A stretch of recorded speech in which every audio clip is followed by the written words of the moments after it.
Yo, what's going on, gamers? Wanted to go over a quick guide on how I was teaching the Vow of the Disciple raid. I wanted to go over the boss fight first with Rhulk. I'm doing solo slams, so right now I'm having someone that is leeching stand on the plate, and I assign someone to shoot right Hive Lantern with me every time. As soon as I shoot the left lantern and become leeching, I become emanating, which I call buffed or empowered. I'm going to kill the taken Cliff Keeper on the left. I looked up, called out my symbols. All 5 teammates can look at the right tower and tell me which symbol matches. Then, once I slam right there, I tell the leeching person to stand on the plate. I will shoot left, and that other person that is always shooting with me shoots right. The reason why solo slams are a lot easier is because the whole team can see me slamming and see what I'm doing.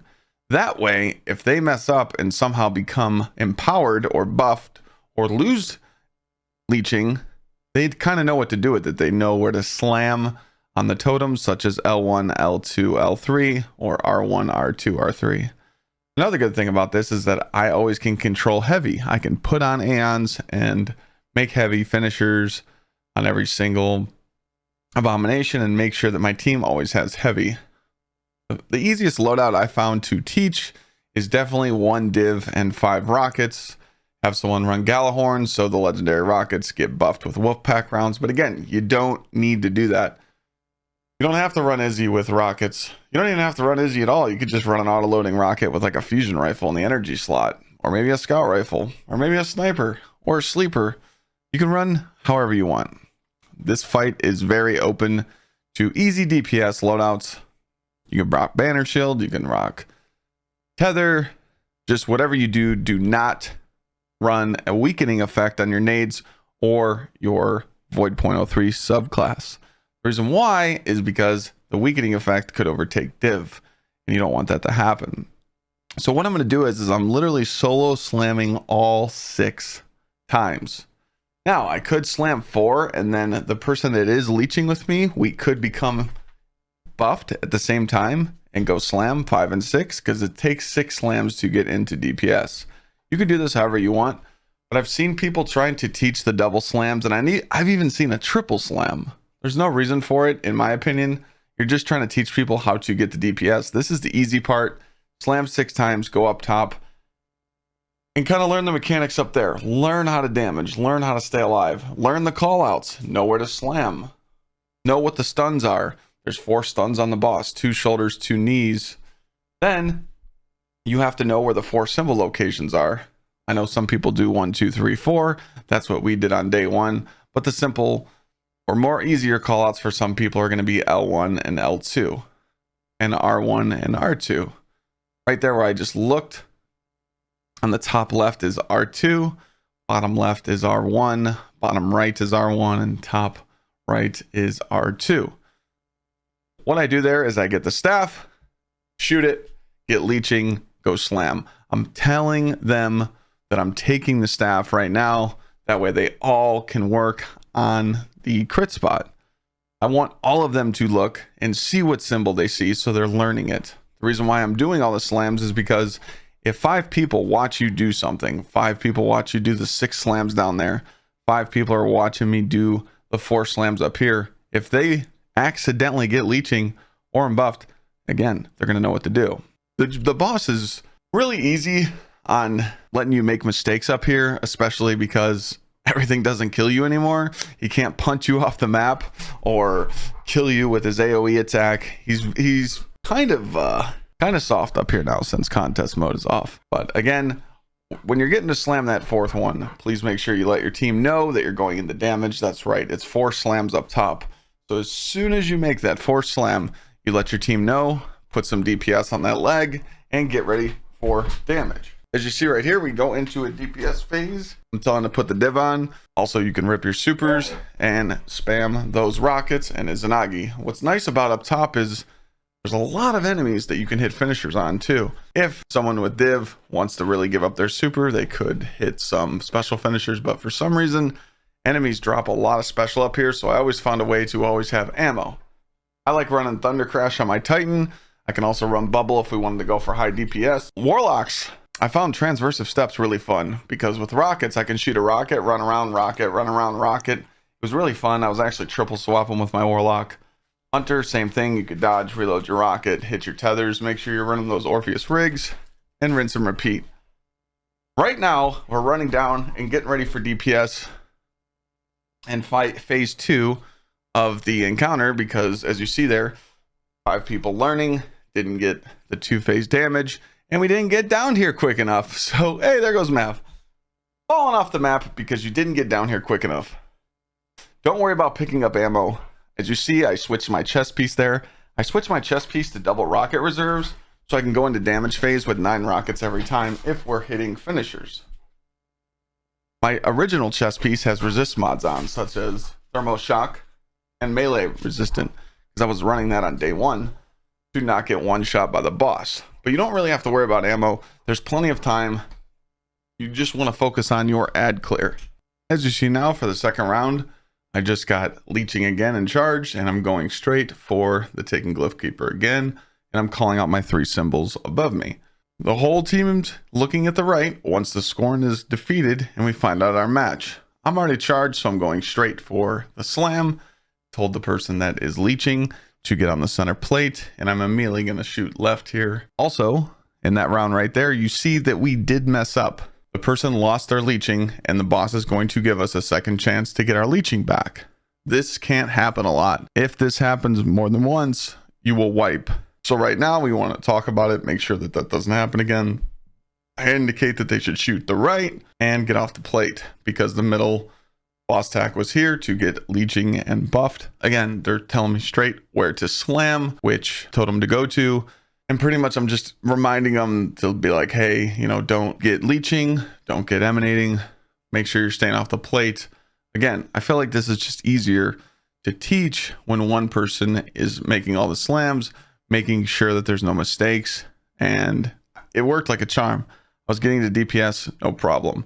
As soon as I slam, I tell them to stand on the plate. Whoever's leeching, shoot the left, they shoot the right. Now, again, I want to go over different strats. Like I said, if you wanted to do 2 slams at a time, how would you do it? Well, right in the beginning, when you shoot the middle lantern to take the buff, you stand on the plate, someone would shoot left, someone would shoot right, they both would be leeching. Then you would transfer it again. Another person would stand on the middle plate like so, different player would shoot the left, and another player would shoot the right. So there is 3 people leeching. So one person's going to stay off the plate, the other 2 become empowered, and they will go slam at the same time. Some people think, oh, that's easier to do it that way. I just feel like when it's new players in this encounter, you can't like overwhelm them that much, because they have to learn down here, they have to learn up top. Not only do they have to dodge the boss, not only do they have to tell you where to plant, but they have to hit crits, they have to stay alive, they have to get ready for DPS. And I feel like someone that's new to the raid, or you're just trying to teach someone the mechanics, even if they beat the raid a couple times, it's very overwhelming for them, and they can get confused very easily. So if you're always doing the slams and they make a mistake like, hey, Clyde, I stood in the boss's charge and I got empowered, I'm emanating, what do I do? You just tell them, hey, remember the totems I was slamming at? Yeah, you just need to go slam at them now. So we're going to ask the team, where do they go slam? Let's just say fleet of darkness ships. That's the symbol we're looking for. Your scouts tell you, oh, L2, R2. Just tell your teammate to go slam on the right side.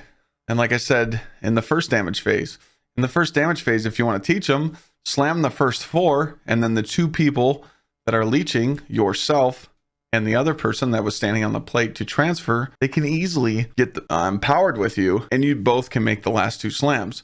Maybe have different players do that every single round so they can understand how to make the slam to get up to the boss DPS. Right here, I feel like this is where people kind of get misled up here, because not only do they not know where the symbols are, but they shoot that staff. Every time you shoot that staff, you become leeching like I am now, and I'm asking my teammates where I should go slam. I also tried out exercises where I let someone else shoot the staff every single slam, so that they could learn how to make those deposits and get the stun on the boss all at the same time, learning different mechanics.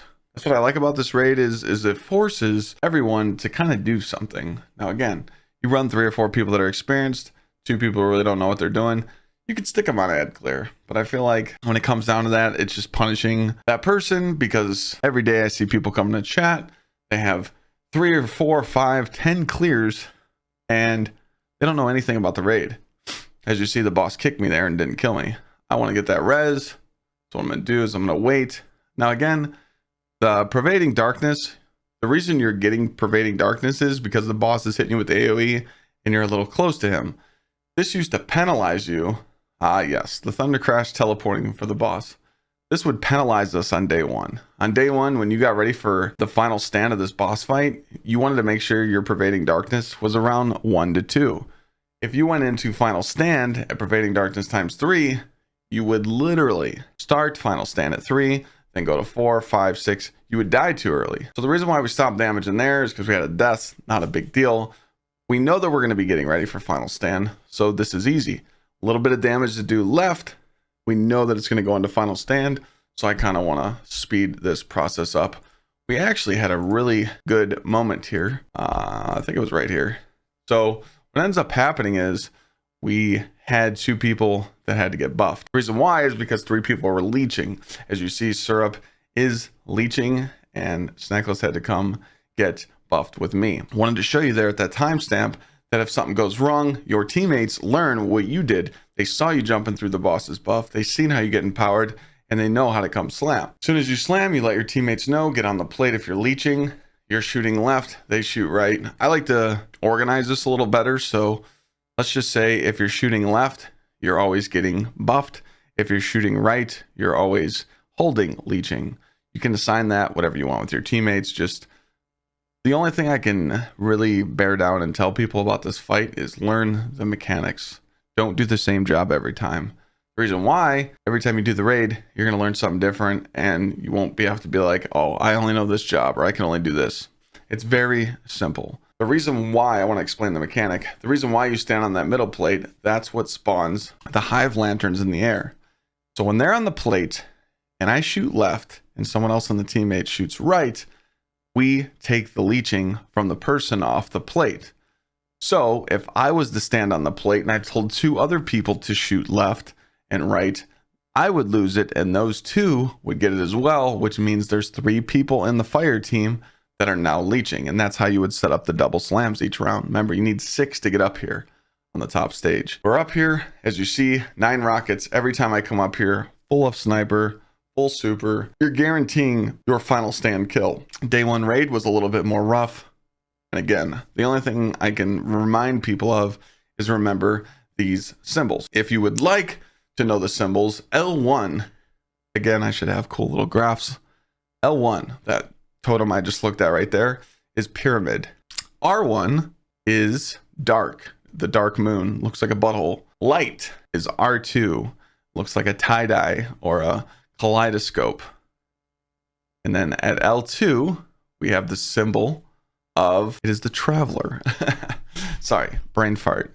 But again, I always try and remember what made me learn on day 1 was right side is light and dark. Right side is light and dark. Left side's triangle circle, because I just treated traveler as a circle. So circle, triangle left, light and dark on the right. So like when I heard the team call out the call outs, they would say like light, dark, triangle, traveler. As soon as they would say it, I would know where to go. But again, most of your teammates are going to tell you, oh, you just took staff, go to L1. Go to L2, go to R1, go to R2. Whatever callouts work for you, it's all good. The faster you do get these slams though, the slams that I'm doing, the less the boss attacks you. So if you want to try 2 people do it, like one person shoot the staff and the other person goes and slams, vice versa, that could be good as well. So pervading darkness times 4, and I just went into final stand. I want to show you here. I wanted to use this as a good example. So now I dropped the 3, it's final stand. I'm at 4, I'm at 5. You see how I'm just building darkness? This is how final stand punishes you. But as you see, when you are on normal raid in that contest, the boss falls over. But I'm really good, I can showcase there and how you build pervading darkness so quick. And that's probably why you're dying going into final stand. And I hope these tips and tricks I went over, I definitely want to break down the other encounters as well. But I wanted to do the boss first.